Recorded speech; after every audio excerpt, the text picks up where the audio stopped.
শিৱলিংগ তলত দেৱীৰ শক্তিপীঠ এই সৰ্পৰ ফেনা বিষ্ণু ভক্তি এনেকুৱা আপুনি মানে হেৰি শিৱলিংগ এছিয়াৰ ভিতৰতে নাই। বহিলি ৰজাৰ সপোন দেখুৱালে। ৰজা তুমি চিন্তা নকৰিবা, মই ৰংগনা, মই তোমাৰ ৰাজ্যৰ ৰং চাই থাকিম। 24 ঘণ্টাৰ ভিতৰত এটা দৌল পালে। এই দৌলটো দুৱাৰমুখ উত্তৰে দক্ষিণে শিৱসাগৰৰ প্ৰথম শিৱদৌল এইটোৱেই। মই য'তে আছোঁ তাতে একে ৰাতিৰ ভিতৰতে মন্দিৰ সাজি দিব লাগে।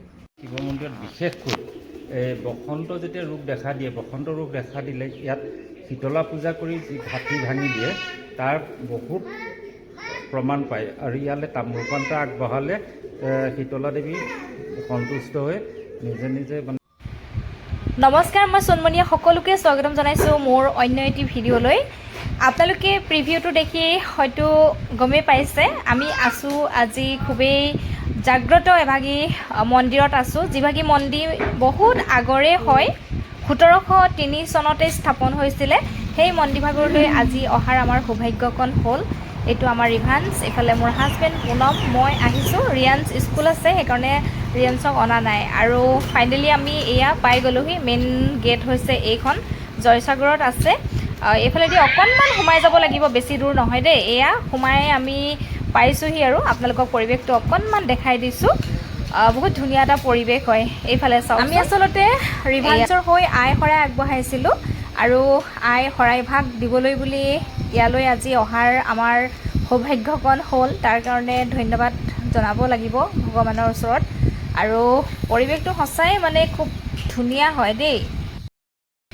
আপোনালোকক পৰিৱেশটো দেখালোৱেই প্ৰথম সোমাই আহোঁতে। আৰু আমি এতিয়া এয়া উপস্থিত হৈছোঁহি শ্ৰী শ্ৰী ৰংগনাথ শিৱদৌল জয়সাগৰ।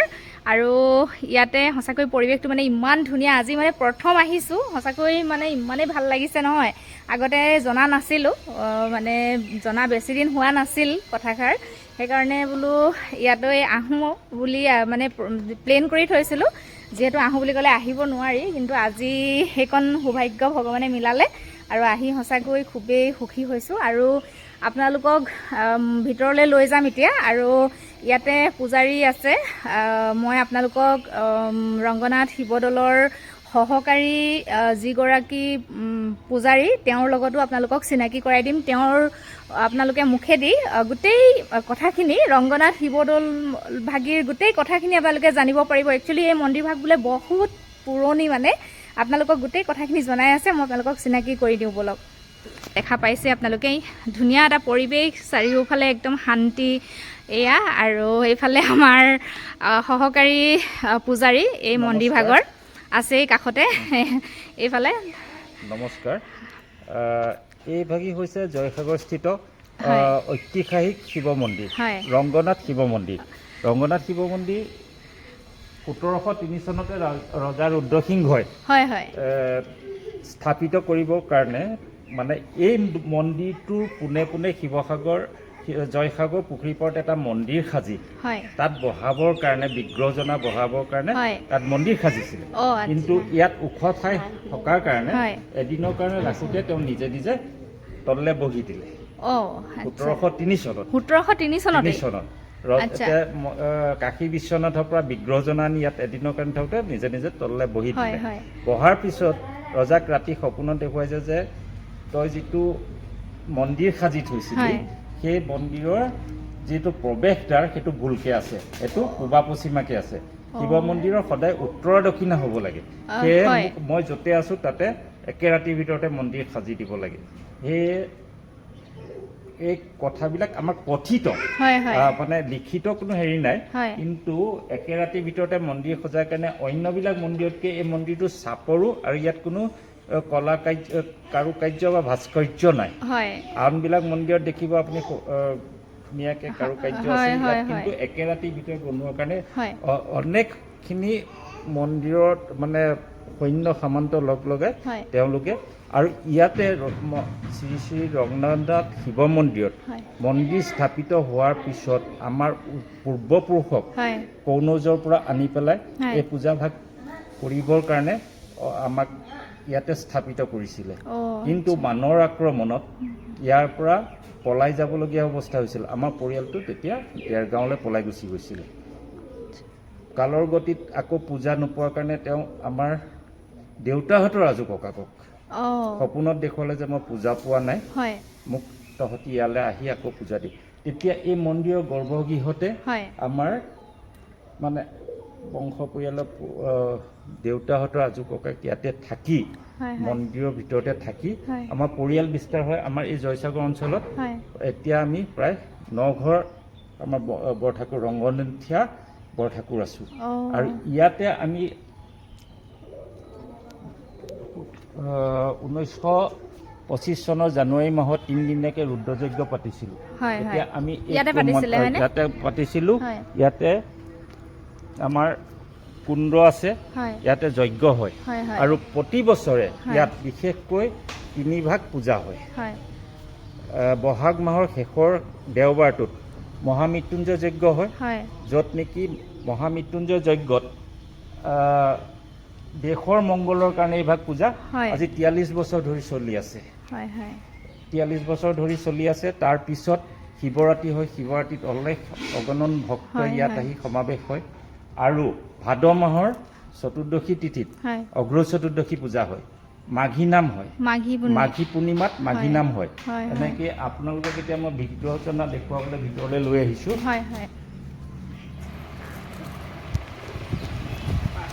দাদাই একেবাৰে ভিতৰ ভাগলৈ লৈ আহিছে দেই, আপোনালোকেও সেৱা ল'ব দেই, মানে ভিতৰ ভাগটো চাওকচোন। জয় ৰংগনাথ বাবা, জয় ৰংগনাথ বাবা, জয় ৰংগনাথ বাবা। ৰংগনাথ শিৱ মন্দিৰৰ শিৱলিংগ ভাগ। বাকী কথাখিনি আমাৰ মুখ্য পূজাৰী তেখেতে আপোনাক জনাই দিব। এই পীঠটোৰ তলত পীঠ আছে, ইয়াৰ লিংগ ওপৰ সাপেৰে। এছিয়াৰ ভিতৰত এনেকুৱা মন্দিৰ কোনোদিনে মানে ক'তো নাই। এছিয়াৰ ভিতৰত প্ৰথম আৰু এয়া। এই গোটেই কথাখিনি অকণমান সবিশেষ জানিবৰ কাৰণে আমাৰ মুখ্য পূজাৰী শ্ৰীযুত পদ্ম বৰঠাকুৰৰ লগত আপুনি অকণমান ঠিক আছে, ধন্যবাদ।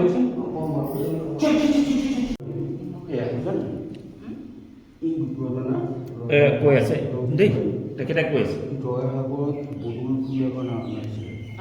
24 ঘণ্টা শিৱ আনিছিলে। তাৰপিছত কিন্তু এইডোখৰ ওখ জেগা আছিলে, ইয়াত থৈ পেলাই ৰজাক চাবলৈ মাতিলে। ৰজা চালেই ভাল দিন বাৰ তাত বহাম বুলি ভাবিছিলে। তাৰপিছত ৰজাই ভাল দিন বাৰ তাত বহুৱাই পেলাই তেওঁলোকক ক'লে যে ভাল দিন বাৰ তাত বহুৱাব লাগিব। তেতিয়া কিন্তু তেওঁ মানে তললৈ বহি দিলে।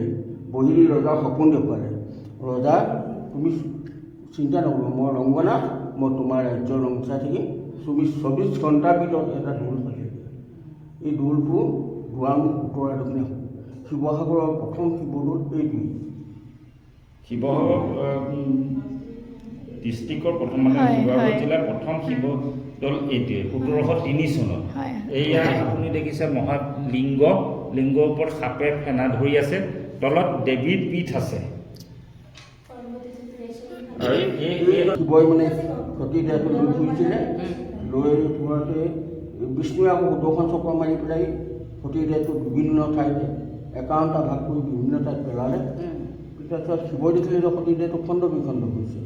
তেতিয়া তেওঁ হেৰি হ'ল, কোনে এনেকুৱা কাম কৰিছে বুলি ৰুদ্ৰমূৰ্তি ধাৰণ কৰি ধ্যানত বহিলে। বিষ্ণুৰ লগে লগে সৰ্পৰ দ্বাৰা তেওঁ আস্বাদন কৰিলে। এই সৰ্পৰ আস্বাদন, সৰ্পই আস্বাদন কৰিলে। আস্বাদন কৰি দিয়াত তেওঁ সম্বৰলৈ গুচি গ'ল। আৰু নিজৰ গাতে শিৱশক্তি, দেৱী শক্তি আৰু বিষ্ণু শক্তি তিনিও নিহিত হৈ ৰ'লে। তেতিয়া তেওঁ বুজি পালে যে বিষ্ণুৱে এই কাম কৰিছে, দেৱী মোৰ পৰা আঁতৰি যোৱা নাই, মোৰ গাতে বিলীন কৰিছে। তেতিয়া তেওঁ আনন্দিত হৈছিল। সেই হ'ল ৰংগনাথ। তেওঁ নিজেও আনন্দত থাকে, আনকো আনন্দ দিলে। আৰু এয়া হৈছে আমাৰ শালেগ্ৰাম, বিষ্ণু শালেগ্ৰাম। আৰু ইয়াতে শিৱ শালেগ্ৰামো আছে। অতীজৰ পৰাই এই শালেগ্ৰামখিনি আমাৰ ধুৱাই প্ৰতিদিনে ধুৱাবই লাগিব। আৰু তেওঁ বাঢ়ি গাৰে ৰাখিব নহয়, আমাৰ শিৱ হেৰিটো কেতিয়াও বাঢ়ি গাৰে ৰাখিব নোৱাৰে। 365 দিনে আমাৰ ইয়াত পূজা পাঠ হয় বুলি ক'ব পাৰিব। কিন্তু অম্বুবাচী তেওঁক অকল জল দিয়া হয়, পূজা পাঠ নহয়, তেওঁক জলেৰে স্নান কৰোৱা হয় অম্বুবাচী। বাকী 365 দিনে আমাৰ ইয়াত মন্দিৰ খোলা থাকে। আমাৰ কিবা অসুবিধা হ'লে বেলেগৰ পৰা পূজাৰী আনিও আমি ইয়াত পূজা কৰাব লাগিব। এতিয়াও এই মন্দিৰভাগ বন্ধ কৰা নহয়। এইফালে ভক্ত আপোনালোকে দেখা পাইছে, বহুত দূৰৰ পৰা আহিছে, সুদূৰ মহাৰাষ্ট্ৰৰ পৰা আহিছে। মানে বহুত দূৰ দূৰণিৰ পৰা ইয়ালৈ ভক্তৰ আগমন ঘটে। গৈছোঁ।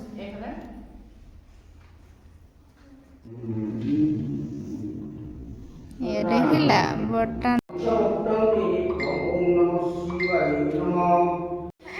আমাৰ এই মানে পূজাৰী দাদাই মানে খুব সুন্দৰকৈ আপোনালোকক গোটেই তথ্যখিনি মন্দিৰৰ বিষয়ে জনালেই। যিসকলে ধৰক জানে তেওঁলোকৰ কাৰণে কোৱা নাই বাৰু, যিসকলে ধৰক নাজানে, গতিকে আপোনালোকে এই ভিডিঅ'টোৰ যোগেদি গোটেই তথ্যখিনি গম পালে এই মন্দিৰভাগৰ বিষয়ে। আপোনালোক যিসকল অহা নাই ইয়ালৈ আহিব, বিৰাটেই ভাল পাব। আৰু এই দাদাকো বহুত বহুত ধন্যবাদ জ্ঞাপন কৰিছোঁ ইমানখিনি তথ্য দিয়াৰ কাৰণে। আৰু আপোনালোকৰ ত্যাগকো মানে শলাগিছোঁ, মানে ইমানখিনি ত্যাগ দিছে। Myself also a master's in English, but I have to come here due to calling from Shiva, Mahaprabhu Har Har Mahadev. Myself also master's in English. I have to avoid everything. চ' গমেই পাইছে দাদাই যিখিনি কৰ্ম কৰি আছে আমাৰ ৰাইজৰ কাৰণে, গতিকে সেইখিনি সঁচাকৈ শলাগ ল'বলগীয়া। আৰু তেওঁ তাতে দীৰ্ঘায়ু হয় তাকে কামনা কৰিছোঁ। ধন্যবাদ থাকিল আপোনালৈ, পুনৰবাৰ ধন্যবাদ জ্ঞাপন কৰিছোঁ। এইফালে কিতাপ ৰংপুৰৰ ৰংগনাথ, মানে 321 বছৰৰ অতীত আৰু ঐতিহ্য এইখন কিতাপ আছে। এই মন্দিৰৰ বিষয়ে গোটেই বিৱৰণটো এই কিতাপখনতে আছে, নহয় জানো? হয়। আৰু এয়া দাদাই মোক এখন গিফ্ট দিছে। আমাৰ সকলোখিনি কৰ্ম ভালে ভালে হৈ গ'ল দেই। মানে আমি ৰাতিপুৱাতে আহিলোঁ যে 9টা বজাত পোৱাকৈ আহিলোঁ, সেইকাৰণে আমাৰ মানে আগতীয়া হ'ল। আৰু ধুনীয়াকৈ পায়সো বনাই দিলে, শৰাইভাগো মানে দিয়া হ'ল ধুনীয়াকৈ। গোটেই কৰ্মখিনি তেওঁলোকে কৰিলে, তেওঁলোকক অশেষ ধন্যবাদ জ্ঞাপন কৰিছোঁ। আৰু আমাৰ ৰিভাঞ্চলে চাওকচোন, ইয়াত মানে পাৰ চৰাই বহুত আছে। পাৰ চৰাই দেখি সি ক'ব নোৱাৰা হৈ গৈছে, মানে খুব খেলিছে। এয়া চাওক, বা বা দেই চৰাই ন, ধৰা ধৰা ধৰা ধৰা ধৰা ধৰা ধৰা, লাহে লাহে ধৰা ধৰা ধৰা, নোৱাৰিছা?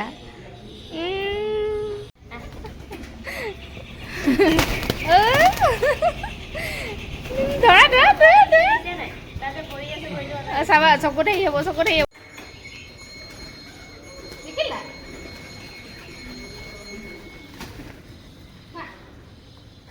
এতিয়া তুমি খাবা দেই, গৰম নি হ'ল।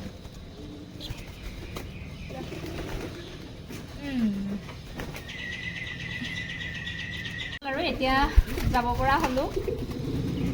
পায়স ঘৰলৈ মানে দি পঠাইছে আৰু প্ৰসাদো ইয়াত অকণমান অকণমান ৰাখে। আৰু আমি ঘৰতে কাম কৰি ৰিভাঞ্চক মানে অকণমান খুৱাই দিছোঁ।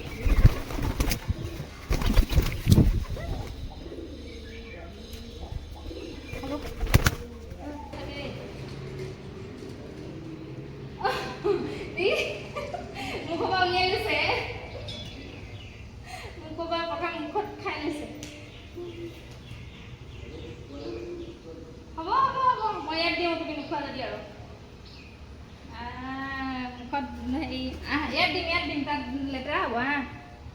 আহা তিনিটা হৈ গ'ল, চোৱা দেখিলা দেখিলা?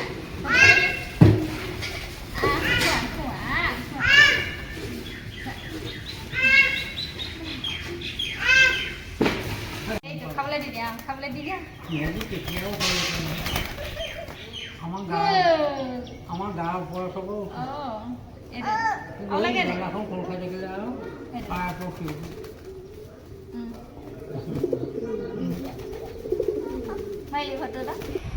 আপোনালোকে সকলোখিনি দেখা পালেই। ইমান সুন্দৰ পৰিৱেশ, মানে আমাৰ ৰিভাঞ্চে খুব ভাল পাইছে, যিহেতু পাৰ চৰাই পাইছে। পাৰ চৰাইৰ লগত খুব খেলিলে ৰিভাঞ্চে। আৰু আমি এতিয়া অকণমান ইয়াতে বহিছোঁ। আৰু ৰূপাংকৰ মানে টাউনলৈ গ'ল, অকণমান দৰকাৰ এটা আছিলে, তেওঁ অহালৈ ৰৈ আছোঁ। বেছি সময় নাই আৰু আহি পাবহি, আমি যামগৈ তাৰ পাছত। আশা কৰিছোঁ আপোনালোকে ভিডিঅ'টো চাই ভাল পালে, আৰু যিসকলে এইখিনিলৈকে মোৰ ভিডিঅ'টো চাই আছে সকলোকে ধন্যবাদ জনাইছোঁ। আৰু আপোনালোকে যিমান পাৰে সিমান ভিডিঅ'টো শ্বেয়াৰ কৰি দিব, যাতে আপোনালোকৰ জৰিয়তে বেলেগেও যাতে এই মন্দিৰভাগৰ বিষয়ে জানিব পাৰে। আৰু আশা কৰিছোঁ আপোনালোকে ভিডিঅ'টো চাই ভাল পালে, যদি ভাল পালে লাইক এটা কৰিব, কমেণ্ট এটা নকৰাকৈ নাথাকিব। আজিলৈ আহিছোঁ, পুনৰ সকলোকে লগ পাম নতুন এটা ভিডিঅ'ত। Bye bye.